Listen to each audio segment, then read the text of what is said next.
Shalom.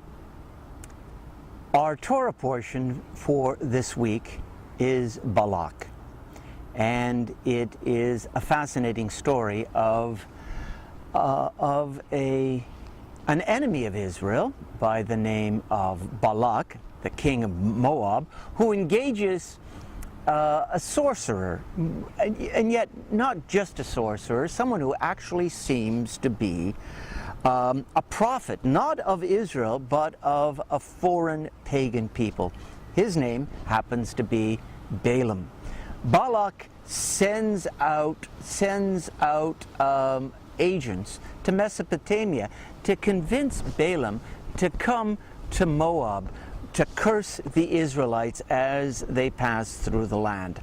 Even though the Israelites had no designs on Moab because God had not given Moab to the Israelites. And we see that at the beginning, Balaam is reluctant to come, but the agents from Balak bribe him with all sorts of treasures, and finally he comes. And along the way, we have that famous story in which Balaam is riding on his donkey, and God sets an angel with a fiery sword in the way, and Balaam doesn't see it. However, the donkey does, and Balaam begins to beat the donkey, and the donkey turns to him and speaks and says, "Haven't I been your faithful beast for all of these years, and why do you beat me?" And Balaam lifts up his eyes, and he too sees the angel.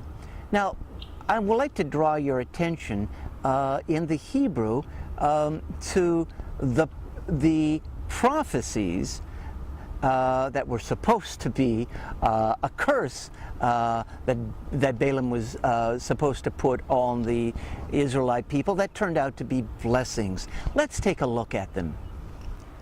Ne'um shomei imre el asher machazer shaddai yechazer nofel uglui einayim ma tovu ohalecha Yaakov mishkanotecha Yisrael kin chalim nitui keganot ale nahar keaholim nata Adonai ka'arazim ale mayim. Word of him who hears God's speech, who beholds visions from the Almighty, prostrate but with eyes unveiled.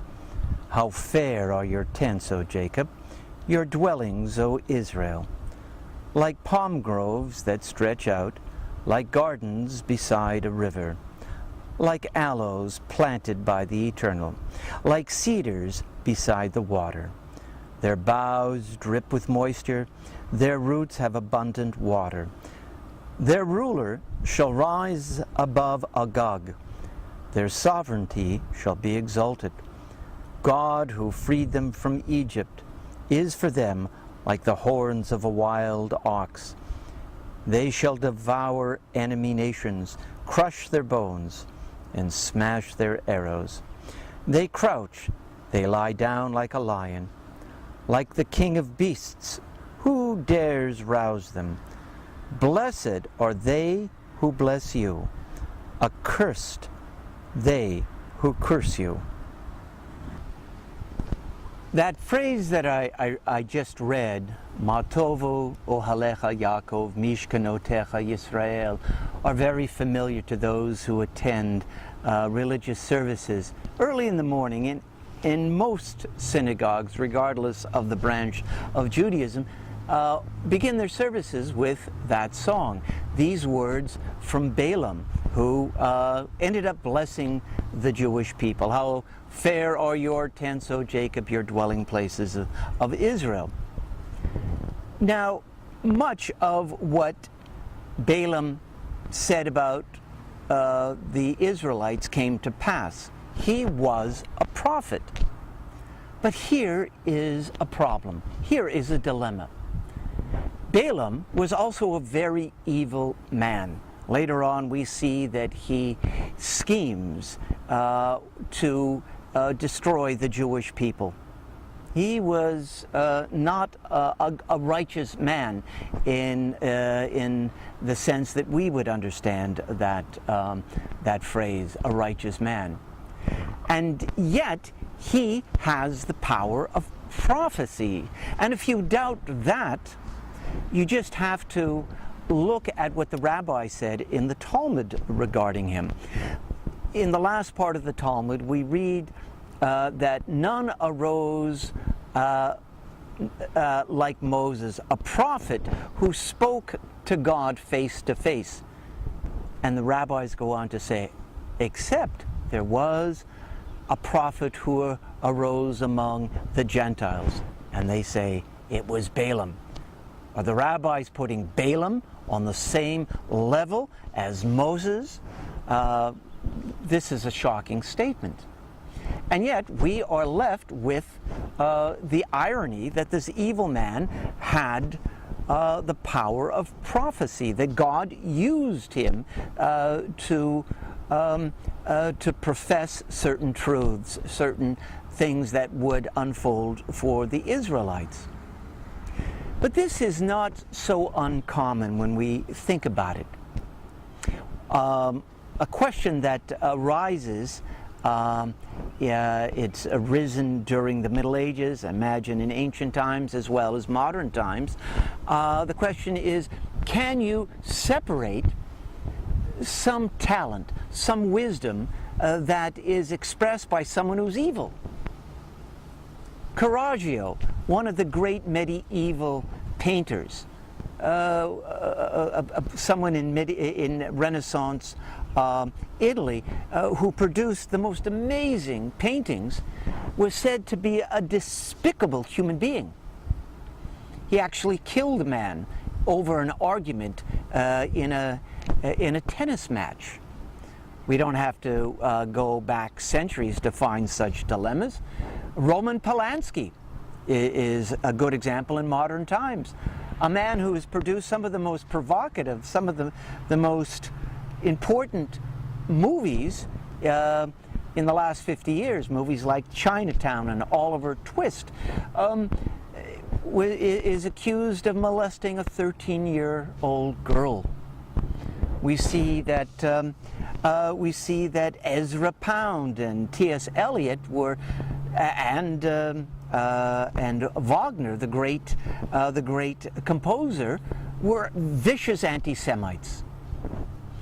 The news is filled with stories of talented athletes who are lacking in moral and ethical talents, and certainly not deserving of our respect as human beings. And yet, they perform at a level that is extraordinary.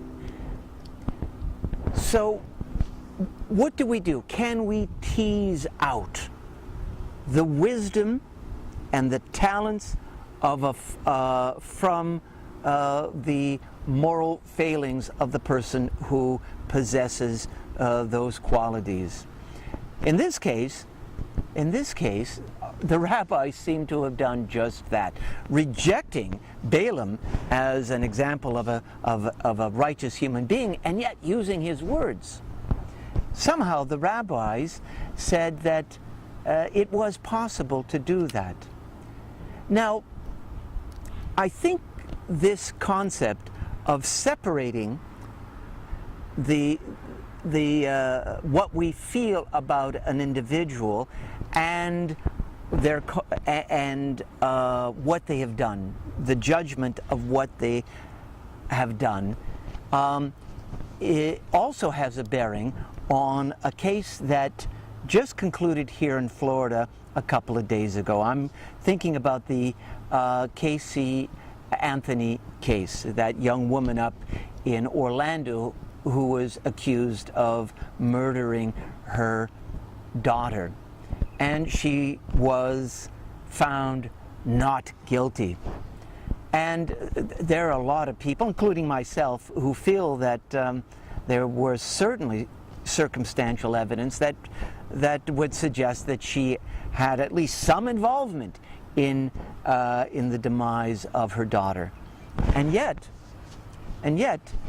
the jury, even after they had heard of this young woman's very peculiar behavior and some very disreputable behavior, some inexplicable behavior, and causing them to feel a certain repugnance toward her, when they looked at the evidence and they listened to the judge's instructions and the definition of the crimes involved, the accusations involved, they came to the conclusion that there was not enough evidence, even though they felt negatively toward her. One of the jurors has since said, just because we said she wasn't guilty doesn't mean we think she's innocent. The Torah tells us al tikir panim, which means do not recognize a face in judgment. And I think that's a very high standard. What it means basically is this: when we are judging what a person has done, whether it is their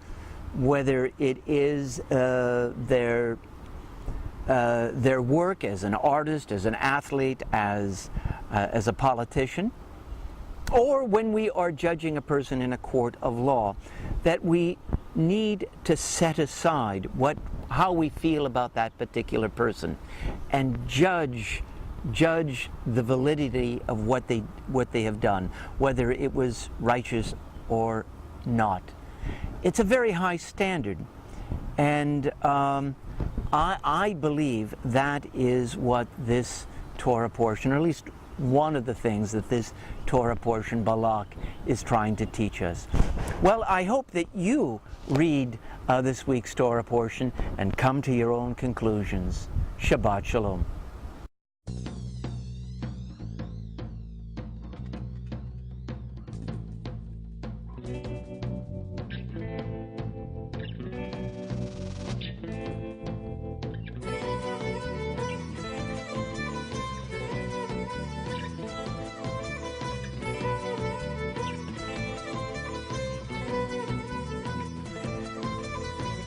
أبا الشمعون كن بعوني لا دعيتك عينني أبا الشمعون كن بعوني لا دعيتك عينني لا دعيتك نصب الليل عينني بالباكري لا دعيتك نصب الليل عينني بالباكري لا دعيتك